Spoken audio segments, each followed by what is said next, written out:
I mean, I think this is a perfect example of learn by doing. Like, I've never shot a video with you. Like, we're just here at this house that we rented, and it's like, yo, let's shoot a video, and now we're doing it. Yeah. So much of me and so much of my business that I've started and scaled over the past 2 years is just like having an idea and doing it. Yeah. And so much with, and it's almost tough that like things that are obvious to me now like are genius to others. And I, like when I look at myself 10 years ago, it was like terrified of talking to women and just like scared of everything. I know like if someone told me like, oh, just do it, I was like, no, like I can't do it because I don't have I don't have this, or I don't have these skills, or like I'm not.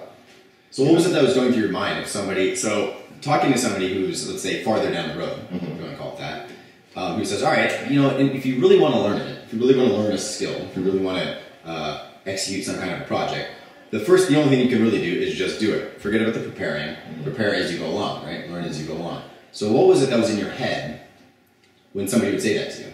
Yeah, it was probably like, I'm not blank enough. Like, I'm not buff enough, or I'm not rich enough, or like I'm not. So like, something. Okay, so when it was about talking to women, so let's say like, I guess there's two big things that stick out in my mind about what you've done.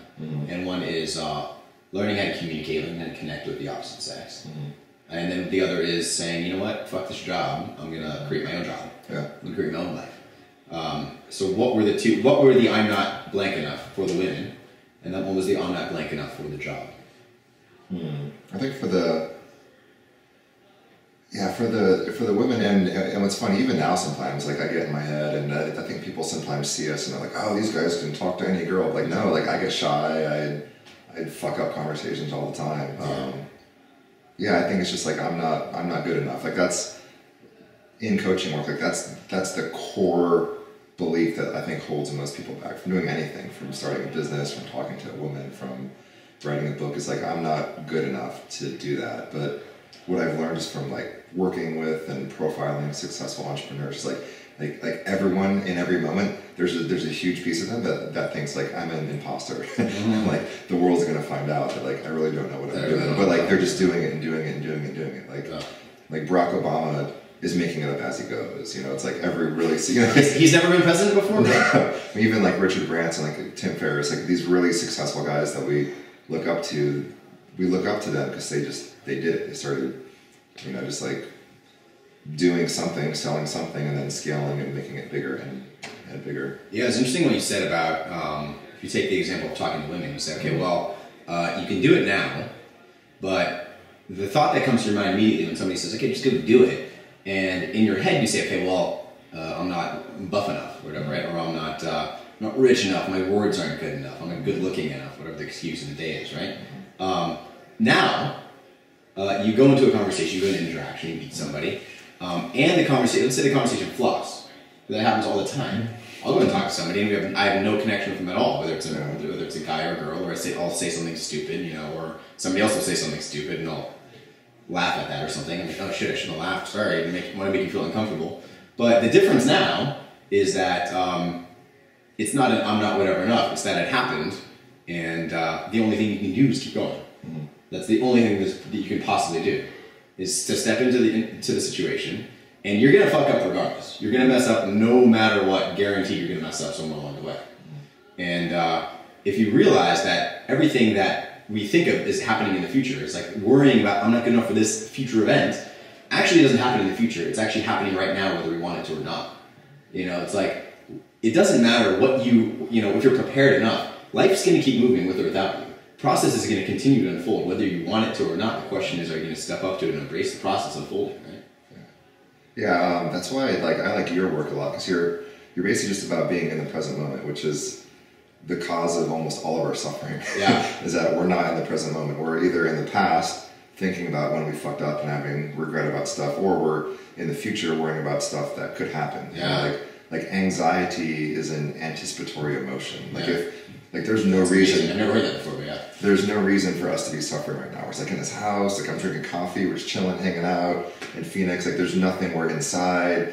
Like there's no reason to have anything, to have any kind of negative feelings. But like if I go into the future, I'm like, oh no, I have to work on this and I have to do that. So like when we're here, like there's no reason to really be suffering. It's just like handling life in real time. Yeah, it's creating, for the listeners, people watching. We're in a mansion right now in Phoenix that Mike basically just created out of thin air. It's a gigantic house with an unbelievable view. And Mike just decided one day, you know what, I'm going to create a retreat. And after the retreat, I'm going to have it rented for a couple more days and have my friends come and hang out. And he literally created that out of nothing, just from an idea. Yeah. We sold 6 spots for $5,000 a piece, and delivered that amount of value to 6 aspiring entrepreneurs. And yeah, like I think the whole point of this conversation is like, just fucking do it. Like if you talk to that girl, start a blog, like just do whatever your heart's content is, like in that moment. And what's funny, what I've learned is like 9 times out of 10, you'll actually succeed. You know, like when I first, because I work with men a lot because I'm so shy, like so painfully shy with women. And like when I first actually started, you know, like reading pickup books and stuff, and actually started talking to women, I was like, oh my God, like that worked. You know, I asked them out on a date and they said yes. You know, because I had all this like bullshit about I'm going to be rejected or I'm not this enough, or Well, the reason those books work is because it's giving you, like you said, it's giving you the permission to say, okay, well maybe I can go ask a girl out, and if it's, as long as somebody feeds me the words, well then I can say it. The reality is that somebody else just made up those words anyway. You read a book and said, okay, this guy's the authority, so I'm going to go out and say the same words that he said. Oh my God, it worked. What worked wasn't the words, what worked was the fact that you actually did something. And I think once people have gone through that cycle, sometimes people don't even need to go through that cycle. You just realize that the true mastery, if you want to call it mastery, the true art of the whole thing is to improvise every step of the way. Whether that's in a conversation like we're having now, whether that's in a sexual experience that we're having, or whether that's in business or in relationships with our family, to improve our relationships with our family, it's you have to improvise the entire way and to step into that present moment inspiration, right? Of the moment unfolding right now. It's a beautiful thing. I think that's when the real beauty of life, right? The real beauty of the progression of life begins to unfold. And that, to me, is where true confidence comes from. Like the confidence that you're talking about, it comes from embracing the fact that this right now is happening out of nothing. Yeah. Right? Yeah, I mean, I can pretty much walk into any room, or like I can walk into anything and just make the most of it. But it was years of like failure and hitting my head against the wall and just, I mean, thousands of fuck ups. And I mean, and I still mess up all the time again in social interactions, or like I try and sell something and no one buys it, but it's like, you know, whatever. I'm learning the process of being an entrepreneur, or, you know, having a better relationship with women, or just anything. Yeah. Again, like the whole key takeaway is like, just do it. You know, like failure is just feedback. And the quicker you can get more failures under your belt, the more like you get into that place of mastery where like whatever comes at you, you're just like in the like state of flow, and it's, you know, it's just like effortless. Yeah, the fear of failure holds us back so much, and it's, you know, it's, I think in order to, a really easy way to conceptualize it, maybe not easy way, but a way to think of it from a different perspective is that it's the fear of failure comes from a place of fear of the future, fear of the unknown of the future. Now, once you start hitting a lot of failures in the future, you start to realize that, you know what, all these future moments that I've been afraid of, and I've been having all these failures that I predicted, I'm still here. I'm still standing. No matter what, I still win. You can't lose the game, is the thing. I mean, life takes care of you. You can't lose, right? And you keep hitting failures, and keep hitting failures, and keep hitting failures, and you don't feel any different than you did before. You actually feel more powerful, right? Life actually shows you that through failure, what you actually do is win. You don't lose. Because life is always on your side, as long as you step into it. Yeah. If you lean into it, like when I approach a beautiful woman and it just totally doesn't go well, like that sucked, you know, like, oops, whatever, it's all good. You know? And if someone's like, oh, you know, like I'm married or I have a boyfriend, it's like, yeah, like of course, like you're beautiful, like just like thank you for being here in this moment, like you made my day better, and it's and that's it. Right, and the thing, I mean.